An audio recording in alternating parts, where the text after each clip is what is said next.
விட்டு சென்று விட்டார். அவர் பஞ்சமுக சேவையோடு வரும் வரை இந்த கைலாயத்திலேயே காத்துக் கொண்டிருக்க வேண்டும். ஆமா, இதோ ஒரு அபய குரல் கேட்கிறது. யாரு?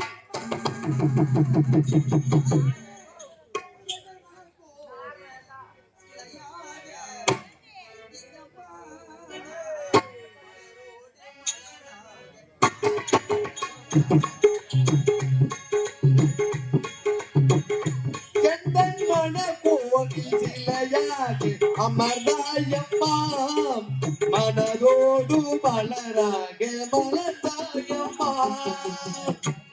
எந்த மலர்கோவில் சிலையாக இருந்தேனம்மா மலரோடு மலராக மலர்ந்தேனம்மா பெண்ணாக நான் பிறந்த பாவமம்மா பெண்ணாக நான் பிறந்த பாவமம்மா பெண்ணாக நான் பிறந்த பாவம் அம்மா என் காற்றோடு காற்றாக கலந்தாயம்மா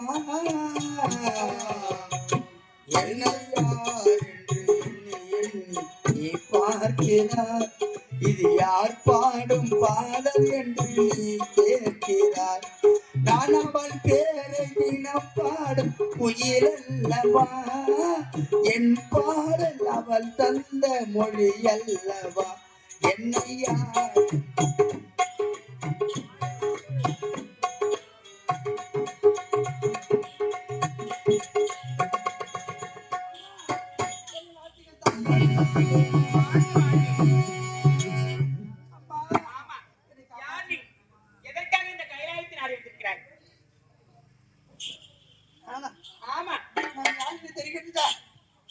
தாயே, பிரம்மதேவரால் படைக்கப்பட்டவள் நான். என்னுடைய பெயர் திலோதமை. ஒரு பெண் என்று பாராமல் அந்த அரக்கன் அவனை இந்த உலக மக்களை படைக்கக்கூடிய நோக்கிய சாமான் சொல்லக்கூடிய 4 விதங்களை கருத்தில் கொண்டு உலக மக்களை படைக்கின்றார். அவர் கிடையாதம்மா. ஒரு பெண் என்று பாராமல் படைத்த பிரம்மதேவன் உனது கற்பையை சூறையாட பார்க்கிறேனா? கவலை கொள்ள வேண்டாம், உனக்கு துணையாக நான் இருக்கிறேன். அதோ பார்த்தாயே நாளன், அந்த ஆலயத்தின் கருவறைக்கு பின்னால் நிலவரை இருக்கிறது. அந்த நிலவரைக்குள்ளில் உனக்கு எந்த துன்பம் வந்தாலும் அதை நான் பார்த்துக் கொள்கிறேன். பார்வதி தேவி, சந்தன மல்லிகையில் தூளி கட்டி போட்டி தாயே நீ கண்மலரு தாளிலோ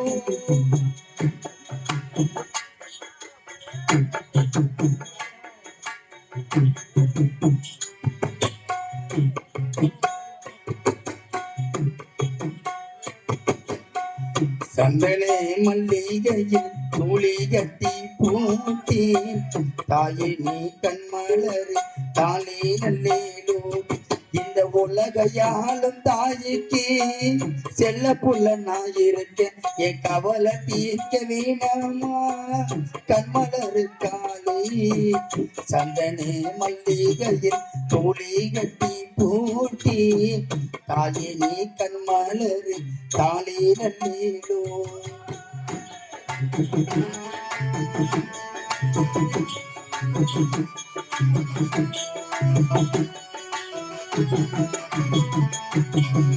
பாம்பே தலையனதாம் வேப்பிலதாம் பஞ்சிமத்த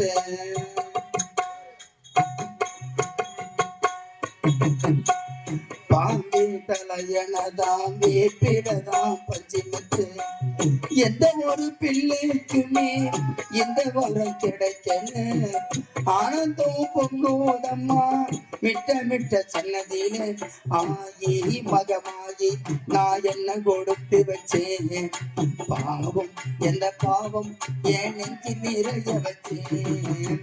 சந்தன மல்லிகையில் தூளி கட்டி பூட்டி தாயினி கண்மலரு தாலி நல்ல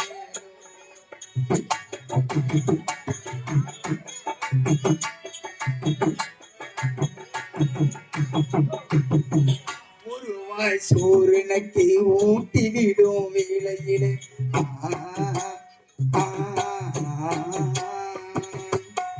உலகம் பசியடங்கும் உறங்குதம்மா நேரத்திலே உதடு பருகையிலே ஒன்னு ரெண்டு சிந்துதம்மா, அதை நான் ருசி பார்க்க மூச்சு நின்று வந்ததம்மா.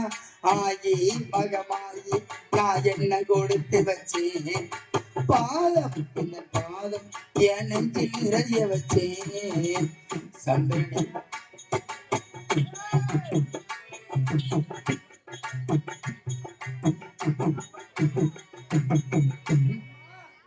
என்னை படைத்த தந்தையே, என் கற்பை சூறையாட வருகிறேனம்மா, நீங்க தானே என்னை காப்பாற்ற.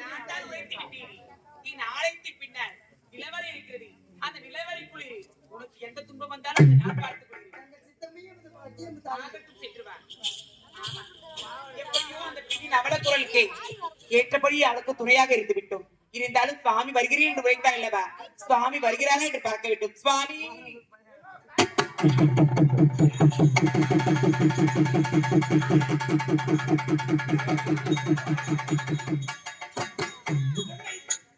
இத்தனை தூரம் கடந்து விட்டோம்.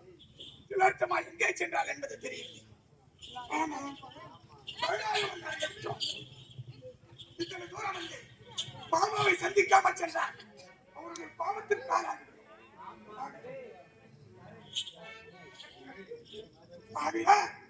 மாமா உள்ளே எந்த நிலையில் இருக்கிறார் என்று தெரியாமல் உள்ளே செல்லக்கூடாது. ஆகையால் குரல் கொடுத்து பார்ப்போம். மாமா,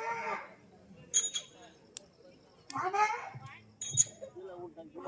மாமா, என்னை அழைத்த குரலுக்கு முன்னின்று காட்சி தருவார் எனது மாமா. இதுவரையும் பதிர்ப்பு குரல் கொடுக்கிறேன். சரி, மாமி அழைத்து பார்ப்போம். மாமி, மாமி, மாமி, என்னை இருவரும் காணவில்லை. சரி, இத்தனை தூரம் வந்ததா உடல் வசதியாக இருக்கிறது. மாமாவுடைய சிந்தாதனத்தில் அமர்ந்திருத்து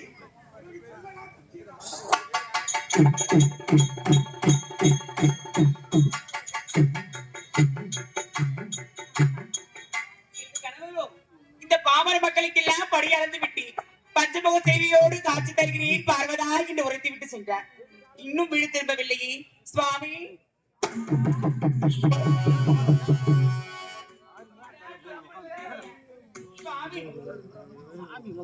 எவ்வளவு அழகாக இருக்கிறது. இதை பார்ப்பதற்கு ஒரு கண்கள் போதாது சுவாமி, 1000 கண்கள் வேண்டும் சுவாமி. ஆமாம், என்னதான் இருந்தால் அனுபவம் அவருக்கு செய்யக்கூடிய பதிபூதியை செய்துவிட வேண்டும் சுவாமி. நீங்கள் என்னதான் நித்திரையில் இருந்தாலும் உங்கள் மனைவியாகப்பட்டவள் இந்த பார்வத செய்யக்கூடிய பதிபூதியை ஏற்றுக்கொள்ளுங்கள் சுவாமி. சுவாமி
நாட்டையும் தமிழையும் வாழ வைத்தான். நாட்டையும் தமிழையும் வாழ வைத்தான்.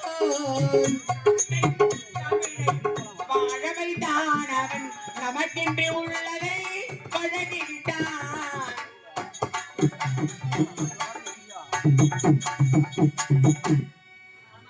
சுவாமி, உங்கள் பஞ்சமுக சேவையை பார்க்கும் பொழுது உங்கள் மடி மீது தலை வைத்து உறங்க வேண்டும் என்பது போல் இருக்கிறது சுவாமி. இப்போதே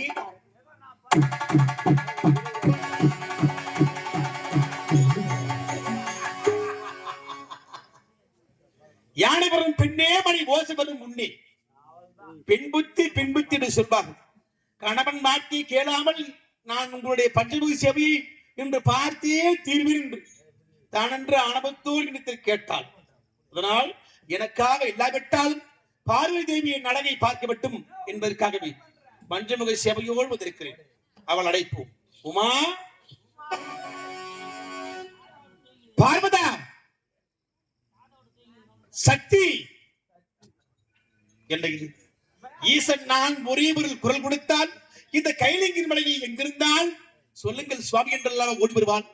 ஆனால் இன்று ஒரு முறைக்கு பல முறை இந்த நாதன் நான் அழைத்த பிறகு என் வார்த்தைக்கு பதில் வார்த்தை இல்லை என்றால் இங்கு ஏதோ ஒன்று நடந்திருக்கிறது. சரி, எதுவாக இருந்தாலும் நான் நமரும் ஆசனம் வெள்ளி ஆசனம், என்னுடைய ஆசனம் சிம்ம ஆசனம். அதன் ஆசனத்தின் அருகாமலே சென்று பார்ப்போம்.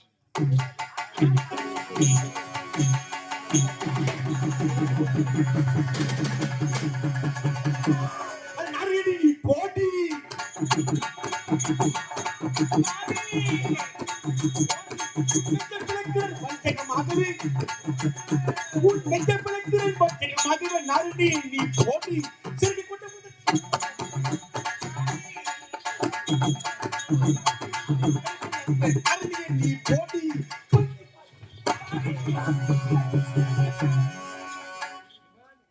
இனிவரும் காலமெல்லாம் என்னை பார்த்து சுவாமி என்று அழைக்கின்ற தகுதியை நீ இழந்து விட்டார்.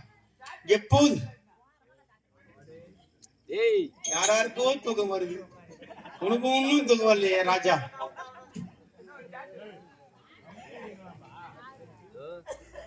வல்லாலதான் நாம பார்த்தேன், சாலையில இருந்து நடக்காதுன்னு பார்த்தா சாலையில ஆரம்பிச்சிட்டீங்களா? போதும்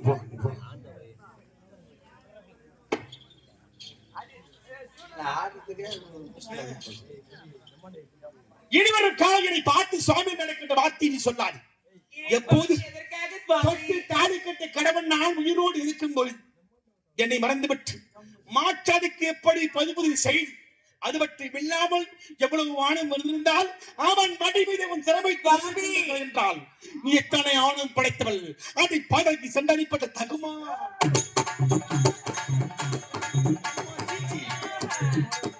பதவி சென்றதுக்கு தகுமா? சீச்சி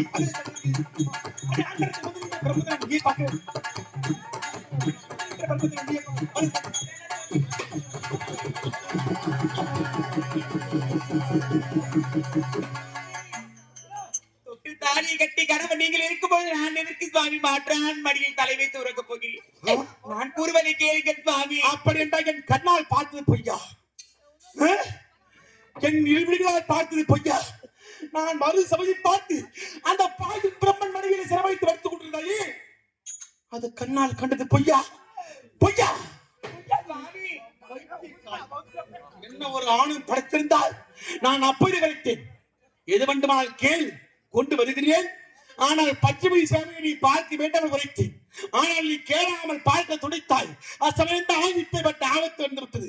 இனி நீ உயிரோடு இருந்தால் கட்டிய கணவன் நான் உயிரோடு இருக்கும் போது மாற்றான் மீது எப்போது மனைவி ஆசைப்பட்டு விட்டாலும் அவள் உயிரை இருப்பதை விட ஒரு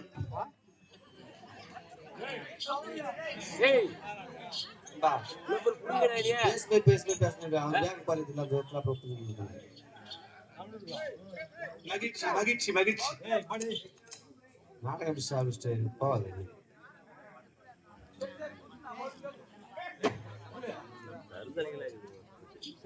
அதான் தாம்பலம் வாங்காதன்னு சொல்றேன்ல, ஏன்பா வாங்குறீங்க நீங்க?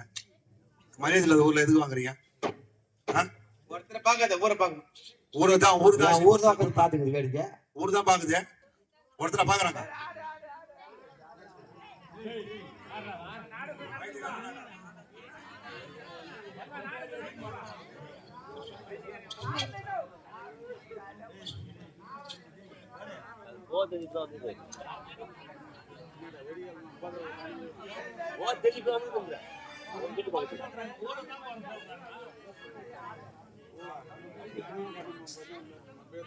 டேய் பிரேமே, டேய்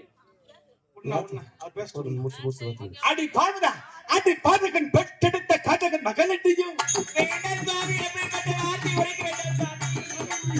கொண்டு எனக்கு சொல்லட்டி அடி நிலட்டி பதி சொல்லட்டி அடியை விட்டு போடு ஈரமற்ற தாசியே, அடியை விட்டு போடு ஈரமற்ற தாசியே.